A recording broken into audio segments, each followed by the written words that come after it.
అందరికీ welcome back to my channel దునియా అమ్మాయి vlogs. ఎలా ఉన్నారు? అందరూ బాగున్నారా? ఇది మా తమ్ముడు వచ్చిన సెకండ్ డే వ్లాగ్ అనమాట. ఇంక మార్నింగే 6కి నేను మా హస్బెండ్ మార్కెట్కి అయితే వెళ్ళాము. ఇంకా మంచిగా ఆకుకూరలు అయితే వస్తాయి కదా మార్నింగ్, అందుకని మార్నింగ్ 6కే వెళ్ళామన్నమాట. ఇద్దరం వాకింగ్ చేసుకుంటూ అలా వెళ్ళి ఆకుకూరలు అయితే మస్తుగా తెచ్చుకున్నాను నేనైతే. ఇంకా అవన్నీ మా ఆయన నీట్గా ఒలిచి పెడుతున్నారు. నాకైతే ఇంకా బయట కొద్దిగా పని ఉన్నింది. ఇంకా ఆ పని అంతా చేస్తూ ఉంటే నేను మా ఆయన ఇంట్లో మాత్రం ఇలా మంచిగా ఆకుకూరలన్నీ ఒలిచి పెడుతున్నాడు. నేను ఆకుకూరలు కావాలంటే ఎప్పుడు వెళ్ళినా మార్నింగ్ వెళ్ళాలి అనుకుంటాను, కానీ వెళ్ళలేనమాట. కొద్దిగా లేట్గా లేయడం లేకపోతే ఇంట్లో పని ఉండడం అలా ఉండిపోతూ ఉంటాను. ఈరోజు కంపల్సరీ గోంగూర కోసం వెళ్ళాలి అని చెప్పేసి వెళ్ళాను. లక్కీగా ఆకుకూరలు అయితే మస్తుగా ఉన్నాయి. ఫ్రెష్గా కొనుక్కొని ఇంటికైతే తెచ్చుకునేస్తాను. ఇంకా మా పిల్లలు అయితే ఇంకా పడుకొని ఉన్నారు, లేలేదు.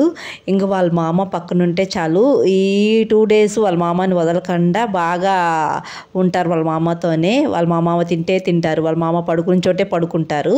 ఇంకా నేనైతే మార్నింగ్ టిఫిన్ ఏం చేయలేదు, డైరెక్ట్గా ఒకేసారి రైస్ చేసేస్తున్నాను వేడిగా తింటారని. బయట కూడా వర్షం పడుతూ ఉంది. ఇంక ఒకేసారి వేడిగా రైస్ చేస్తే మంచిగా తింటారని చెప్పేసి ఇక్కడ గోంగూర చికెన్ అయితే చేస్తున్నాను. మా తమ్ముడికి ఈ గోంగూర చికెన్ ఈరోజు టేస్ట్ చేపియాలని చెప్పేసి మార్నింగ్ 6 గంటలకు వెళ్ళి మార్కెట్కి గోంగూర అయితే తెప్పించుకున్నాను అనమాట.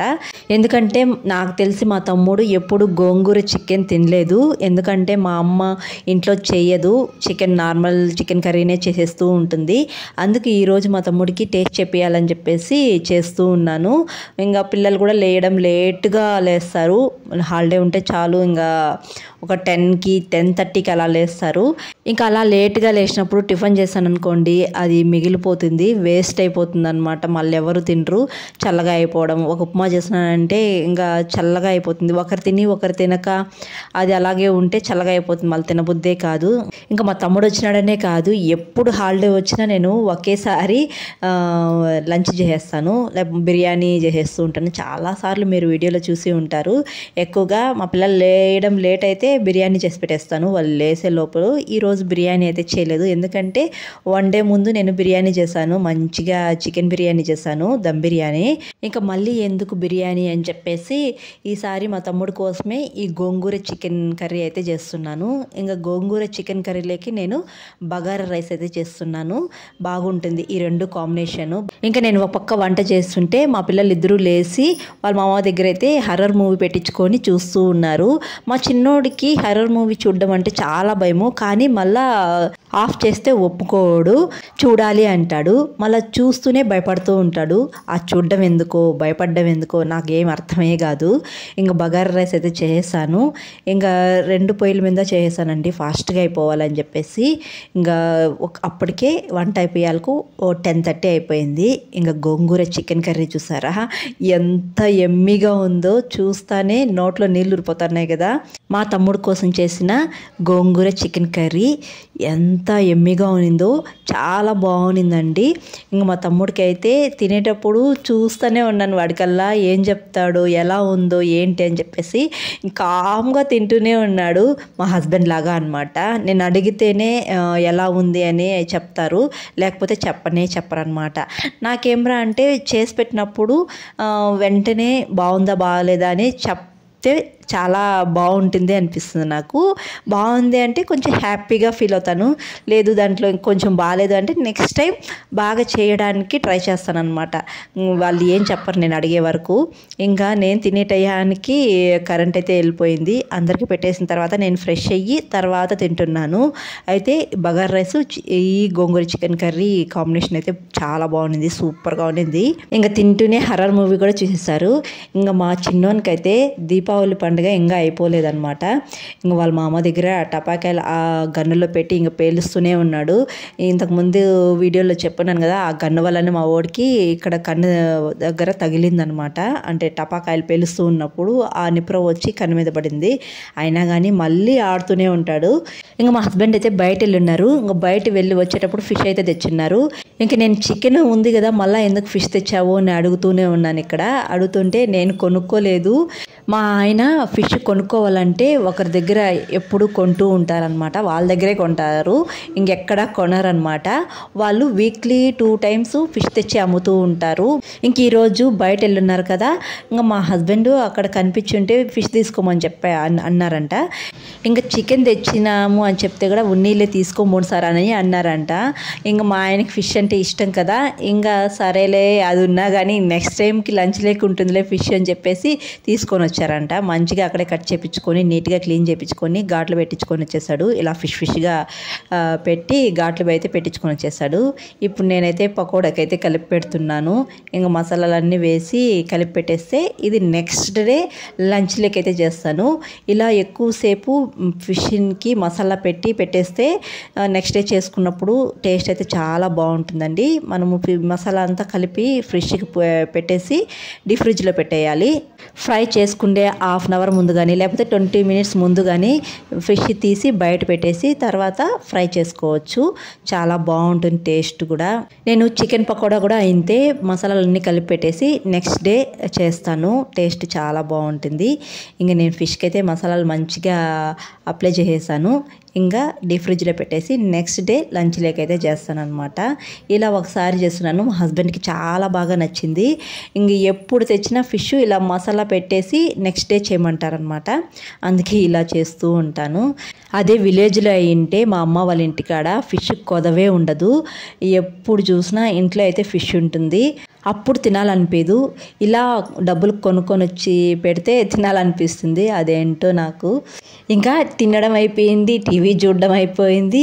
మధ్యాహ్నం కొంతసేపు పడుకోండి అని వాళ్ళ డాడీ అయితే చెప్పాడు. బయట కూడా వాతావరణం చాలా కూల్గా ఉంది. బయట వెళ్తే ఇలా వీళ్ళకి హెల్త్ అప్సెట్ అవుతుందని చెప్పేసి ఎక్కువగా వీళ్ళకి జలుబులే వచ్చేది. ఇంకా బయట వెళ్ళకండి, పడుకోండి అని చెప్పాడు మా హస్బెండ్. అదేంరా అంటే నేను వచ్చినప్పుడు నిద్రపోయినట్టు యాక్షన్ చేస్తారు. నేను అలా వెళ్ళిపోతే చాలు, ఇద్దరూ జుట్టు పట్టుకొని పిచ్చి కుక్కల్లాగా కొట్లాడుకుంటూనే ఉంటారు. వీళ్ళతో వేగడం చాలా కష్టమే. పిల్లలతో హాలిడే వస్తే ఇలానే ఉంటుంది. ఇంకా నేను మా హస్బెండ్ ఫిష్ క్లీన్ చేసేటప్పుడు మా హస్బెండ్తో మాట్లాడుతూ ఇంకా చపాతీ పిండి అయితే కలిపి పెట్టేశాను.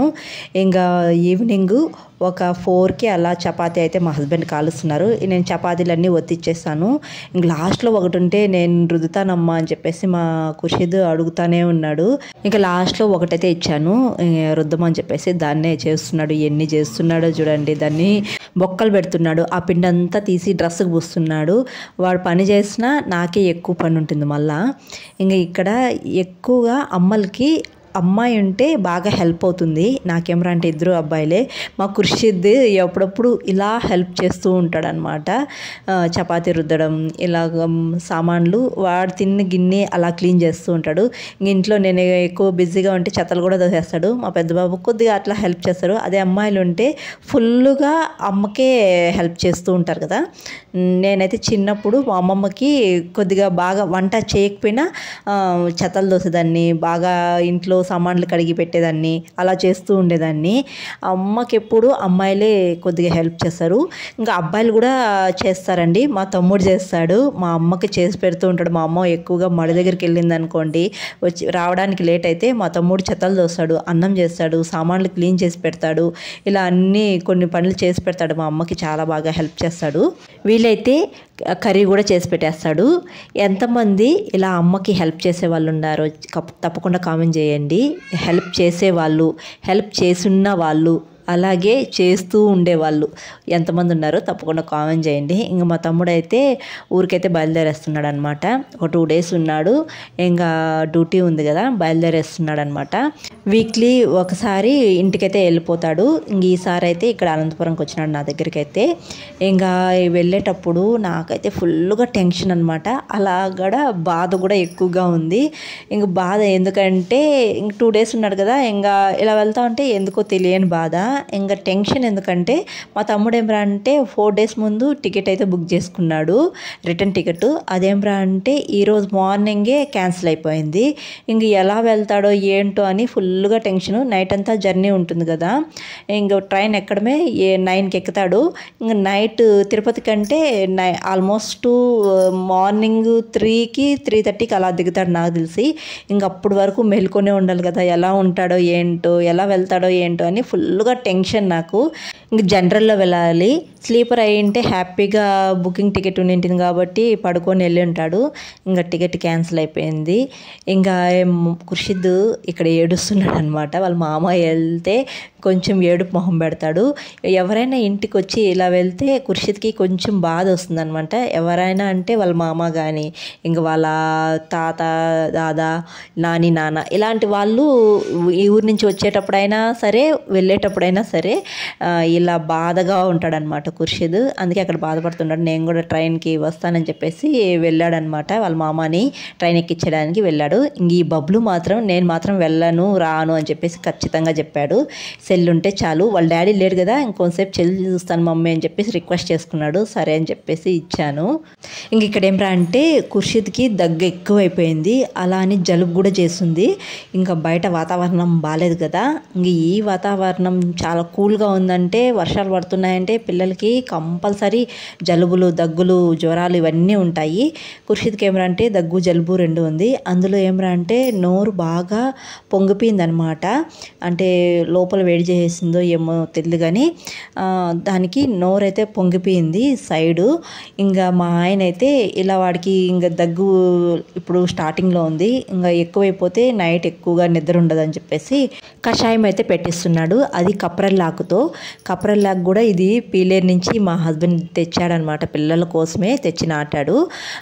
ఆ ఆకులైతే శుభ్రంగా కడిగేసి 2 గ్లాస్ వాటర్లో ఈ కప్రల్లాకుని వేసేసి కొద్దిగా సాల్ట్ తర్వాత అల్లం దంచి వేసేసి బాగా ఉడికించేశాడు. ఆకులోని సారం అంతా వాటర్లోకి వచ్చే విధంగా ఉడికించేశాడు. ఇంకా అది ఆ కషాయము గోరెచ్చగా తాగితే దగ్గు జలుబు కంట్రోల్ అవుతుందని చెప్పేసి కప్రల్లాకుతో కషాయం చేయించాడు. ఇంకా మా ఖుషిద్ ఏమరా అంటే దాన్ని తాగేదానికి కొంచెం ఏడుస్తున్నాడు అనమాట. అంటే వాళ్ళ డాడీ ఉన్నాడు కాబట్టి అంత మారం చేయడు. నేను ఏంటి నాకు చుక్కలు చూపించేసి ఉంటాడు. ఇంకా బబ్లు చూడండి ఎలా ఎగురుతున్నాడు. ఎందుకంటే నాకు మాత్రం కషాయం లేదు, భయ్యాకు మాత్రమే కషాయము అని చెప్పేసి ఎగురుతున్నాడు అనమాట. అంటే డ్యాన్సులు వేస్తున్నాడు. ఇంకా చూస్తారా చూడండి డ్యాన్సులు వేస్తున్నాడు. నేను వీడియో తీసేకి ఆపేసి పడుకునేసినాడు. ఇంకా కషాయం మాత్రం చాలా బాగుందండి. ఎందుకంటే దాంట్లో అల్లం ఘాటు తెలుస్తుంది బాగా, కొద్దిగా సాల్ట్ కూడా వేశాడు కదా. నాకు సేమ్ గంజి తాగితే ఎలా ఉంటుందో టేస్ట్ అలా ఉందన్నమాట. మనము రైస్ చేసుకునేటప్పుడు కొద్దిగా సాల్ట్ వేసి ఉడికించుకొని ఆ గంజి వంచేసి తాగితే ఎలా ఉంటుంది ఆ గంజు, ఆ టేస్టే వస్తుంది నాకు. అయితే బాగుంది, హ్యాపీగా తాగేయచ్చు. ఇంకా మీరు కూడా మీ పిల్లలకి దగ్గు జలుబు ఉంటే ఇలా కప్రల్లాకుతో కషాయం కాంచి ఇవ్వండి, చాలా రిలీఫ్గా ఉంటుంది వాళ్ళకైతే. ఇంకా నేనైతే బిగ్ బాస్ చూస్తా, పిల్లలకైతే కషాయం తాపిస్తూ ఉన్నాను. ఇక్కడ వెనకాల చూడండి తండ్రి కొడుకులు చేష్టలు. అంతే ఈ వీడియో నచ్చితే ఒక చిన్న లైక్ ఇవ్వండి అబ్బా. అలాగే కొత్తగా చూసేవాళ్ళు జర సపోర్ట్ చేసి సబ్స్క్రైబ్ చేయండి. మరొక వీడియోతో మళ్ళీ కలుద్దాం. అంతవరకు to follow Duniya my vlogs. Bye.